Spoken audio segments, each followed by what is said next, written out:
बच्चों जैसे कि प्रीवियसली आपने लेक्चर देखे होंगे, पार्ट 3 हमारे कंप्लीट हो चुके हैं 9th क्लास फिज़िक्स के मोशन चैप्टर के। तो आज हम फिज़िक्स 9th क्लास का physics class 9th motion chapter का पार्ट 4 करेंगे।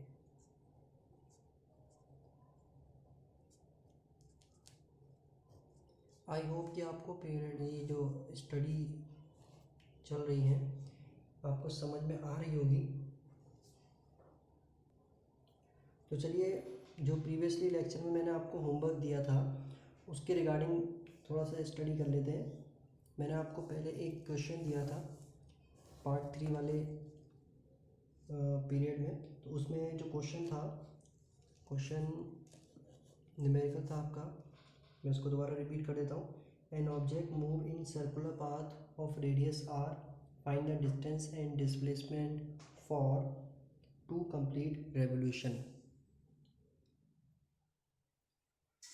तो आप प्रीवियस लेक्चर में देख सकते हैं क्वेश्चन क्या था, लेकिन यहाँ पर मैं आपको शॉर्ट में बता दूँ तो क्वेश्चन में ये एक्सप्लेन कर रहा था कि एक ऑब्जेक्ट है जो एक सर्कुलर पाथ पर चल रही है, जिस सर्कुलर पाथ की रेडियस कितनी है, आर है, और ये जो ऑब्जेक्ट है इस सर्कुलर पाथ के टू कंप्लीट रेवोल्यूशन करती है। कंप्लीट, ठीक है। कंप्लीट रेवोल्यूशन कितने होते हैं? 2। इसका मतलब ये हुआ कि अगर ऑब्जेक्ट यहाँ से स्टार्ट करती है तो इसने यहाँ पर आया, यहाँ आया, initial final same condition. Then उसके बाद अगेन इसने स्टार्ट किया तो initial and final same condition. इसके अकॉर्डिंग, क्वेश्चन के अकॉर्डिंग क्या है कि ऑब्जेक्ट 2 चक्कर लगाती है एक ही सर्कुलर पाथ के, ठीक है। तो इसके अकॉर्डिंग हम चेक करेंगे कि आंसर क्या आएगा। अब हमें फाइंड आउट करना था डिस्टेंस एंड डिस्प्लेसमेंट। अब देखिए, डिस्प्लेसमेंट मैंने पहले भी बताया था कि अगर इनिशियल और फाइनल पोजीशन सेम है, initial and final position same है तो क्या होगा? डिस्प्लेसमेंट 0, ठीक है। सिंपल चीज़। तो एक ही लाइन से ये क्या आंसर आपका डिस्प्लेसमेंट का आ गया है? कितना है वो आंसर? 0। क्यों? क्या क्या हो रहा है इसमें? एक इसने सर्कुलर पाथ पर कंप्लीट रेवोल्यूशन किया, यहाँ आ गई object, then again circular complete किया, फिर उसी जगह पर आ गई ऑब्जेक्ट लौट के। इसके अकॉर्डिंग डिस्प्लेसमेंट कितना रहा? 0। लेकिन अब बात आती है कि डिस्टेंस कितना होगा इसका। हमें पता है कि जो किसी भी सर्कल की जो सरकमफ्रेंस होती है वो एक राउंड कंप्लीट करने पर कितना होती है उस फॉर्मूले के अकॉर्डिंग? Circumference 2πr। अब इसी सरकमफ्रेंस को 2 बार कंप्लीट किया है, इसका मतलब क्या हुआ? इंटू 2 हो गया। इसका मतलब हुआ 4πr। इतना डिस्टेंस ट्रेवल करेगी ये ऑब्जेक्ट 2 बार राउंड कंप्लीट करने में। बहुत सिंपल क्वेश्चन था। आई होप ईजिली आपको समझ में आ गया होगा। कोई ऐसी ज़्यादा टफ चीज़ नहीं है ये।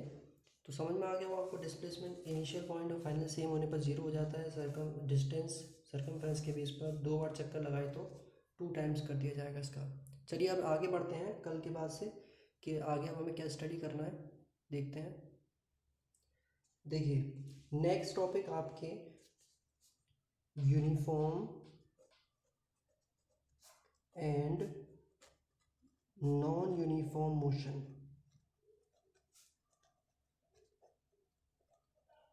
ये आपके 2 बहुत ही इंपॉर्टेंट टॉपिक हैं। फर्स्ट ऑफ ऑल स्टडी करते हैं हम यूनिफॉर्म मोशन को। यूनिफॉर्म मोशन, देखिए यूनिफॉर्म मोशन में सिंपल सी सबसे पहले इसकी डेफिनेशन हम पढ़ लेते हैं। यूनिफॉर्म मोशन में क्या कह रहा है? A body has a uniform motion if it travels equal distance in equal time intervals of time, no matter how small these time intervals may be. तो सिंपल सा इसका कहना है कि अगर कोई भी body, if any body travels equal distance in equal time interval, ठीक है। Equal distance equal time interval में ट्रैवल करे, तो इसे हम कहते हैं यूनिफॉर्म मोशन। इसको समझने के लिए आप एक एग्जांपल ले सकते हैं कि 10 सेकंड में एक ऑब्जेक्ट इस पॉइंट से इस पॉइंट तक 10 मीटर की डिस्टेंस कवर अप कर लेती है, ठीक है। फिर अगले 10 सेकंड में object same distance cover up करती है 10 मीटर की। इस ऑब्जेक्ट की यानी इस बॉडी की जो मोशन है इसको हम क्या कहेंगे, uniform motion, because it travels equal distance in equal time interval, ठीक है। तो इसे हम कहते हैं यूनिफॉर्म मोशन। सिंपल सा इसका एक्सप्लेनेशन है। अगर हम इसका ग्राफ बनाना चाहें तो ग्राफ एक सिंपल सा ग्राफ बनेगा। यहाँ अगर हम डिस्टेंस ले लें, डी डिस्टेंस, और यहाँ से टाइम ले लें, तो क्या होगा, हमने एज्यूम कर लिया ये टाइम इंटरवल है और ये डिस्टेंस के लिए ये टाइम है और फिर ये डिस्टेंस के लिए। तो इसके अकॉर्डिंग क्योंकि हमें पता है कि ये कहाँ मैच करना है, फिर इधर ये मैच करना है, फिर इधर, इस तरीके से ये मैच करेंगे और एक स्ट्रेट लाइन बनेगी जो हमें शो करेगी कि मोशन क्या है, कांस्टेंट है, जो वेलोसिटी है वो क्या है, कांस्टेंट स्पीड से बॉडी रनिंग में है, ठीक है। तो चलिए, यूनिफॉर्म मोशन आपको समझ में आ गया होगा। देन नेक्स्ट आता है इसका non uniform motion. Non uniform motion, देखिए नॉन यूनिफॉर्म मोशन एकदम थोड़ा सा डिफरेंट है और कह सकते हैं अपोजिट है यूनिफॉर्म मोशन के। इसकी डेफिनेशन के according body has a non uniform motion if it travels unequal distance in equal time intervals of time. इसका मतलब ये कहना चाह रहा है कि वो क्या करेगा, अनइक्वल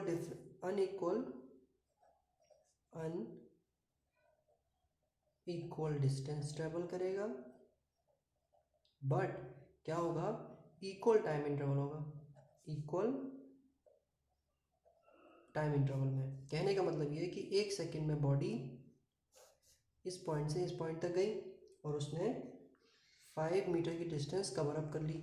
अगले 1 सेकंड में बॉडी यहाँ इस पॉइंट से इस पॉइंट तक गई और सिर्फ 2 मीटर की डिस्टेंस ट्रेवल की। अगेन अगले 1 सेकंड में बॉडी ने इस पॉइंट से इस पॉइंट तक डिस्टेंस ट्रेवल की और 4 मीटर की डिस्टेंस ट्रेवल कर ली। तो इसका मतलब क्या हुआ कि बॉडी एक टाइम इंटरवल इसका सेम है बट डिफरेंट डिस्टेंस ट्रेवल कर रही है। इसका मतलब है कि बॉडी क्या है, स्पीड जो है बॉडी की, जो बॉडी रनिंग में है, मोशन में है, स्पीड क्या है, मैनी टाइम्स पर डिफरेंस हो रही है, हर एक टाइम पर अलग अलग स्पीड हो रही है, ठीक है। तो इस तरीके से आप डिफ्रेंशिएट कर सकते हैं यूनिफॉर्म और नॉन यूनिफॉर्म मोशन में। अगर आप इसका भी ग्राफ बनाना चाहें तो इसका ग्राफ भी सिंपल बनेगा। डिस्टेंस आपको पता है यहाँ आएगी, टाइम इंटरवल टी यहाँ आएगा, 1 2 3 हमने यहाँ पर इसको एज्यूम कर लिया। तो अब क्या होगा, टाइम जो वैल्यू है टाइम की वो तो कांस्टेंट है, यानी कि एक एक स्टेप टाइम बढ़ रहा है लेकिन इक्वल अमाउंट में बढ़ रहा है। यानी कि आप 1 सेकंड में यहाँ गए यहाँ पर आ रहे हैं, ठीक है, चलो मान लीजिए। अब अगला सेकंड यहाँ पर हम एज्यूम कर रहे हैं, तो अगले सेकंड में ऑब्जेक्ट इतना डिस्टेंस ज़्यादा ट्रैवल कर रही है, मान लीजिए वो यहाँ कनेक्ट कर रहा है तो ये यहाँ पर आ गया। इस तरीके से ऐसे ही कनेक्शन चलता जाएगा और पहले जो हमें स्ट्रेट लाइन मिली थी वो अब नहीं मिलेगी और अब कुछ इस तरीके से कर्विकल लाइन मिलेगी जो शो करेगी कि डिस्टेंस बढ़ती जा रही है, टाइम इंटरवल सेम है, डिस्टेंस में वेरिएशन आ रहा है, टाइम इंटरवल सेम है, ठीक है। तो इस तरीके से आप चेक कर सकते हैं अगर ग्राफिकल आपको चेक करना है तो, यूनिफॉर्म नॉन यूनिफॉर्म मोशन। चलिए नेक्स्ट टॉपिक पे चलते हैं। तो बच्चों अब स्पीड एंड वेलोसिटी अगला टॉपिक है हमारा, स्पीड एंड वेलोसिटी। देखिए स्पीड और वेलोसिटी में डेफिनेशन के अकॉर्डिंग इतना कोई डिफरेंस नहीं है, बट जो डिफरेंस आता है इसमें वो डिफरेंस आता है on the basis of their direction.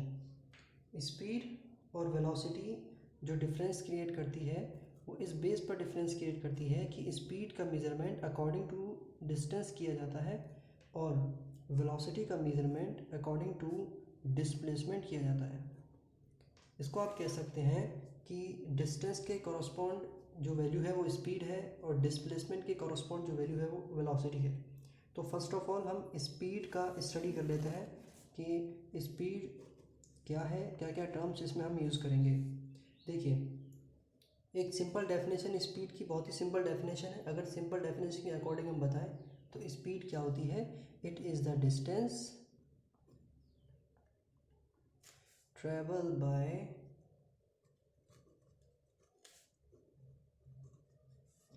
Body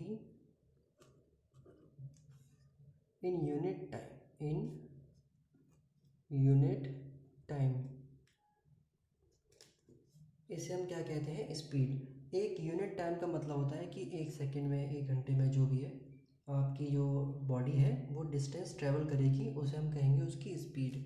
अगर हम इसको फॉर एग्जांपल लें तो सपोज दैट एक बॉडी है, समझिए कार है, एक कार ने जो है 100 किलोमीटर की डिस्टेंस 2 घंटे में कवर कर ली, ठीक है, 2 आवर्स में। तो अगर हम, अभी हमने प्रीवियसली क्या कहा, अकॉर्डिंग टू डेफिनेशन, डिस्टेंस जो ट्रेवल की जाएगी वो पर in unit time, unit time मतलब 1 घंटा, 1 मिनट, 1 सेकंड, तब जाके हम मानेंगे वो स्पीड है। तो हम निकालेंगे कि 2 घंटे में बात हुई है तो 1 घंटे में कितनी स्पीड ट्रेवल कर लेगी। तो 2 घंटे में 100 की स्पीड डिस्टेंस है, तो 1 घंटे में कितनी हो जाएगी, डिवाइड बाय 2 कर देंगे तो ये हो गया आपका 50 किलोमीटर। इसे हम किस तरह से लिखेंगे, 50 किलोमीटर पर आवर, इतनी इसकी क्या मानी जाएगी, स्पीड, ठीक है। तो अकॉर्डिंग टू दिस स्पीड का अगर हम फॉर्मूला नोट करें तो फॉर्मूला क्या होगा स्पीड का, डिस्टेंस अपॉन टाइम, ठीक है, डिस्टेंस अपॉन टाइम। अब इसके बेस पर हम इसकी यूनिट भी फाइंड आउट कर सकते हैं, मीटर पर सेकेंड, सिंपल है, मीटर पर सेकेंड इसकी यूनिट हो गई। एक और चीज़ इसके लिए आती है, इससे पहले मैंने आपको स्केलर और वेक्टर क्वांटिटी के बारे में बताया था, स्केलर और वेक्टर क्वांटिटी के बारे में। तो ये क्या है आपकी स्पीड, स्केलर क्वांटिटी है, because there is only magnitude, no direction. जब भी हम स्पीड की बात करेंगे तो यहाँ सिर्फ मैग्नीट्यूड होता है, डायरेक्शन नहीं होती, सिंपल है। चलिए नेक्स्ट देखते हैं कि स्पीड के टाइप्स कौन कौन से हैं। देखिए स्पीड के टाइप्स हम स्टडी करेंगे, टाइप्स ऑफ स्पीड। स्पीड के आपके 3 टाइप्स होते हैं, ठीक है, 3 टाइप्स में आपकी स्पीड डिफ्रेंशिएट की जाती है। देखते हैं कौन कौन से हैं। सबसे पहले आता है यूनिफॉर्म स्पीड, ठीक है। यूनिफॉर्म स्पीड को आप सिंपल एक वर्ड में अगर आप समझना चाहें तो इस तरीके से समझ सकते हैं कि equal distance, equal time interval में कवर अप करें, ठीक है। इक्वल डिस्टेंस कवर अप करेगी इक्वल टाइम इंटरवल में। 1 सेकंड में 10 मीटर कवर अप कर लिया, अगले 1 सेकंड में फिर 10 मीटर कवर अप कर लिया, यानी कि कोई वेरिएशन नहीं आ रहा। तो स्पीड क्या है इसकी, यूनिफॉर्म है। अब यूनिफॉर्म स्पीड को हम और भी क्या कहते हैं, कांस्टेंट स्पीड कहते हैं इसको, कांस्टेंट स्पीड, ठीक है, सिंपल है। तो यूनिफॉर्म स्पीड आपको समझ में आ गया होगा। नेक्स्ट आता है इसका वेरिएबल। नेक्स्ट टाइप क्या है, वेरिएबल स्पीड। इसके वर्ड से ही डिनोट हो रहा है सिंपली कि वेरिएबल स्पीड क्या होता है। वेरिएबल स्पीड है आपका कि अगर आपकी बॉडी इस तरीके से डिस्टेंस कवर अप कर रही है कि अनइक्वल डिस्टेंस इक्वल इंटरवल में कवर अप करती है, तो इसको हम कहेंगे कि आपका वेरिएबल स्पीड। क्या होगा यहाँ पर सबसे पहला point, unequal distance in equal time interval. Unequal distance को इक्वल टाइम इंटरवल में अगर आप ट्रेवल करते हैं तो इसे हम कहेंगे वेरिएबल स्पीड। दूसरे वर्ड में हम इसको ये कहते हैं नॉन यूनिफॉर्म स्पीड, सिंपल है। दूसरे वर्ड में हम इसको क्या कहते हैं, नॉन यूनिफॉर्म स्पीड, ठीक है। तो इसको आप सिंपल समझ सकते हैं कि अगर कोई कार है, एक पॉइंट से दूसरे पॉइंट तक गई, उसने 10 मीटर की डिस्टेंस ट्रैवल किया 1 सेकंड में, ठीक है। अब उसके बाद यही जो कार है वो अगली सेकंड में, टाइम इंटरवल सेम है ना, अगले सेकंड में 5 मीटर का डिस्टेंस ट्रैवल करती है, तो इसे हम कहेंगे इसकी स्पीड क्या है, वेरिएबल है, इसकी स्पीड नॉन यूनिफॉर्म है। अब नेक्स्ट आता है एवरेज स्पीड। देखिए कोई भी व्हीकल जब ट्रैवल करती है तो उसकी जो स्पीड है वो कांस्टेंट बहुत ही कम रहती है, बहुत ही रेयर केसेस है कि स्पीड कांस्टेंट रहे, है ना। ज़्यादातर स्पीड वेरिएबल ही रहती है। लेकिन अब अगर हम उसकी एवरेज स्पीड फाइंड आउट करना चाहें तो हमें हर एक पॉइंट पर उसकी स्पीड कितनी थी वो मेज़र करना पड़ेगा कि एक पॉइंट है उस टाइम पीरियड के अंदर उसकी स्पीड कितनी थी, ये निकालेंगे हम और उन सब का सम करके डिवाइड कर देंगे 2 से या फिर जितनी भी इसके टाइम इंटरवल रहे थे यहाँ इससे हम वैल्यू फाइंड आउट कर लेंगे। अगर हम देखें एवरेज स्पीड को तो डेफिनेशन के अकॉर्डिंग क्या है average speed. For an object moving with variable speed it is the total distance travel by object divided by the total time to taken cover that distance. क्या कहना चाह रहा है ये कि अगर कोई बॉडी टोटल डिस्टेंस ट्रेवल करती है, ठीक है, टोटल डिस्टेंस ट्रेवल करती है कोई भी, है ना, bye object divided by the total time. अब उसने टोटल डिस्टेंस को ट्रेवल किया, टोटल डिस्टेंस जो भी थी टोटल डिस्टेंस ट्रेवल किया और उसको डिवाइड कर दिया टोटल टाइम कितना इसने लिया, टोटल टाइम जितना टाइम इसने स्पेंड किया, ठीक है, इसको हम कहते हैं total distance upon total time. इस वैल्यू को हम कहेंगे एवरेज स्पीड। अब डिपेंड करता है कि ऑब्जेक्ट की स्पीड किस किस पॉइंट पर आपको पता है तो आप उसी के अकॉर्डिंग उसकी वैल्यू फाइंड आउट कर लेंगे। अब इसके रिगार्डिंग यहाँ पर कई सारे केसेस आते हैं कि किस बेस पर आपको क्या कौन सा फॉर्मूला अप्लाई करना है। तो फर्स्ट ऑफ ऑल अगर हम बात करें केस 1 की, ये आपके न्यूमेरिकल के लिए बहुत ही इंपॉर्टेंट पॉइंट है, ज़्यादातर न्यूमेरिकल इन्हीं बेस पर आते हैं, ठीक है। ऐसा नहीं आएगा कि वो डायरेक्ट कह दे कि भैया इतनी दूरी चलिए और इतने टाइम में चलिए, उठा के आपने आंसर रख दिया, इतना सिंपल भी नहीं आएगा, वो ऐसे ही वेरिएबल टाइप के देगा। तो देखिए केस 1 कहता है कि अगर किसी ऑब्जेक्ट की स्पीड v1 है एक टाइम पर, ठीक है, इनिशियली, देन उसके बाद उसकी स्पीड v2 हो जाती है फाइनल स्पीड, ठीक है, और एक्सेलरेशन क्या है कांस्टेंट है इस कंडीशन में, एंड एक्सेलरेशन कांस्टेंट है, मान सकते हैं कि जितना है उतना ही। तो देखिए केस 1 क्या बता रहा है हमें, v1 स्पीड है इनिशियल टाइम पर और v2 है फाइनली जो इसकी स्पीड है वहाँ रहेगी। देन उसके बाद एक्सेलरेशन को क्या कहा है इसने, एक्सेलरेशन आपका कांस्टेंट है। एक्सेलरेशन टर्म अभी आपको एक्सप्लेन करेंगे आगे, बहुत ही इंपॉर्टेंट टर्म है ये। फिलहाल अभी हम स्टडी कर रहे हैं वेलोसिटी की, तो वेलोसिटी के बारे में ही बात करेंगे। चलिए, तो अगर आप निकालना चाहते हैं इसकी एवरेज स्पीड, तो एवरेज स्पीड को हम डिनोट करते हैं v से। तो एवरेज स्पीड के बारे में हमने पढ़ा था अभी, total distance upon total time से निकाल सकते हैं। लेकिन अगर हमें एवरेज स्पीड दोनों की स्पीड जो डिफरेंट डिफरेंट पता है तो हम डायरेक्टली इन्हें v1 प्लस v2 अपॉन 2 करके एवरेज स्पीड फाइंड आउट कर सकते हैं, ठीक है। अब आता है केस 2। केस 2 में कंडीशन फिर चेंज हो जाएगी। केस 2 की कंडीशन के अकॉर्डिंग यहाँ क्या है कि यहाँ जो डाटा गिवन है वो ये है कि कोई भी बॉडी s1 डिस्टेंस कवर किया उसने t1 टाइम में, फिर s2 डिस्टेंस कवर किया t2 टाइम में। तो इस कंडीशन में एक और स्पीड हम एक और ले लें कि s3 speed distance cover up किया t3 टाइम में। तो अगर हमारे पास इस तरीके से डाटा मौजूद होगा तो हम किस तरीके से एवरेज स्पीड निकालेंगे। एवरेज स्पीड की डेफिनेशन के अकॉर्डिंग अभी हमने पढ़ा कि total distance upon total time. तो टोटल डिस्टेंस तो ये हो गई, टोटल टाइम ये लगेगा इसमें, तो हम ये अप्लाई कर देंगे इसमें डायरेक्टली फॉर्मूला। तो हम क्या कहेंगे, we average speed is equal to total distance upon total time, ठीक है। कैलकुलेशन करने के बाद आप इसमें वी एवरेज निकाल सकते हैं, ठीक है। यहाँ तक आई होप केस 1 और केस 2 आपको बहुत इजीली समझ में आए होंगे। चलिए नेक्स्ट चलते हैं केस 3 की तरफ। देखिए केस 3 क्या कहता है, केस 3 के अकॉर्डिंग एक बॉडी ट्रेवल कर रही है और वो first of all v1 speed से t1 टाइम के लिए ट्रेवल करती है, उसके बाद v2 स्पीड हो जाती है उसकी और वो स्पीड कब तक रहती है t2 टाइम तक। देन उसके बाद v3 स्पीड हो जाती है उसकी और वो कब तक रहती है t3 टाइम तक। अब हमें निकालना है इसकी एवरेज स्पीड। अभी हमने स्पीड और डिस्टेंस और टाइम का फॉर्मूला पढ़ा था कि स्पीड इज इक्वल टू होता है डिस्टेंस अपॉन टाइम। ठीक है, ये फॉर्मूला अभी हमने पढ़ा है डिस्टेंस अपॉन टाइम। तो इसके अकॉर्डिंग डिस्टेंस अगर हमें फाइंड आउट करनी है तो स्पीड इनटू टाइम कर दीजिए। तो डिस्टेंस क्या निकलेगी यहाँ से, स्पीड इनटू टाइम।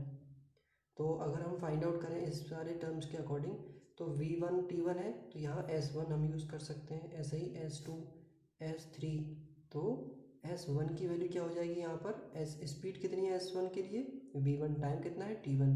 तो s1 की वैल्यू कितनी हो गई, v1 and t1। Similarly s2 की वैल्यू हो गई v2 t2, s3 की value v3 t3। According to the average speed formula, distance, total distance upon time क्या होती है, टोटल डिस्टेंस क्या होगी, s1 s2 s3, जो कि क्या है v1 v1 t1 v2 t2 v3 t3, ये सब अप्लाई होगा। तो हम यहाँ पुट कर लेते हैं पहले s1 s2 s3 upon t1 t2 t3। अब वैल्यू पुट कर दीजिए आप, s1 की वैल्यू कितनी है v1 t1, s2 की v2 t2 v3 t3 upon t1 plus t2 plus t3। Simple है। अब यहाँ पर जब आप कैलकुलेशन कर लेंगे टोटल तब इसकी वैल्यू v एवरेज आ जाएगी, है ना। देखिए यहाँ तक आई होप समझ में आ गया होगा आपको केस 3। अब आता है आपका केस 4। केस 4 क्या कहता है इसमें कि अगर body s1 distance v1 speed से ट्रेवल करे, s1 डिस्टेंस v1 स्पीड से ट्रेवल करे और s2 डिस्टेंस v2 स्पीड से ट्रेवल करे, सिमिलरली s3 डिस्टेंस को v3 स्पीड से ट्रेवल किया। ये ऐसा ही समझ लीजिए जैसे कि 10 मीटर की दूरी तय करने के लिए 50 किलोमीटर पर आवर की स्पीड लगाई, फिर उसके बाद 15 किलोमीटर की दूरी ट्रेवल करने के लिए 60 किलोमीटर पर आवर की स्पीड से चले, है ना। फिर उसके बाद मान लीजिए 20 किलोमीटर की डिस्टेंस को ट्रैवल करने के लिए 40 किलोमीटर पर आवर की स्पीड से चले।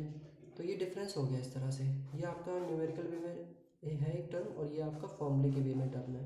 ठीक है, तो अब जब आप इस तरह से इसको केस 4 को देखेंगे तो यहाँ आपको डिस्टेंस और वेलोसिटी दी हुई है। अब हमें फाइंड आउट करना है कि टाइम के टर्म में ये किस तरीके से आएगा। तो अभी हमने फॉर्मूला बताया था स्पीड, डिस्टेंस और टाइम का। तो speed is equal to distance upon time, time चाहिए हमको तो टाइम को वहाँ भेज दीजिए, स्पीड को इधर ले आइए, तो ये बन जाएगा time t is equal to distance upon speed. अब d डिस्टेंस कितनी है s1, तो हम यहाँ लिख देंगे s1, स्पीड कितनी है v1, तो हम यहाँ लिख देंगे v1, तो t1 की वैल्यू हो गई है। इसी तरीके से 2 और 3 का आ जाएगा आंसर। ठीक है, अब एवरेज क्या कहता है, एवरेज कहता है कि distance total upon time total. तो डिस्टेंस तो हमारे पास है 1 2 3, तो हम रख देंगे direct s1 plus s2 plus s3। अब टाइम क्या है, टाइम इसके अकॉर्डिंग आएगा, t1 t2 की वैल्यू इसके अकॉर्डिंग आएगी, s1 v1 s2 v2 s3 और v3। सॉल्व करने के बाद जो वैल्यू दी होंगी क्वेश्चन में वो पुट करके आप v एवरेज फाइंड आउट कर सकते हो। तो इस तरीके से सिंपल से टर्म हैं जो कि आप यूज़ करके एवरेज वेलोसिटी फाइंड आउट कर सकते हैं। चलिए देखते हैं नेक्स्ट टॉपिक। नेक्स्ट टॉपिक में आपको मिलेगा वेलोसिटी के रिगार्डिंग, जो कि हम नेक्स्ट टाइम स्टडी करेंगे कि वेलोसिटी कितने टाइप की होती हैं और कहाँ कहाँ यूज़ की जाती है, जिससे कि हम डिस्प्लेसमेंट वाले टर्म में इसका यूज़ कर सकते हैं। ठीक है, चलिए दोस्तों फिर अगले लेक्चर में मिलते हैं। Have a nice day.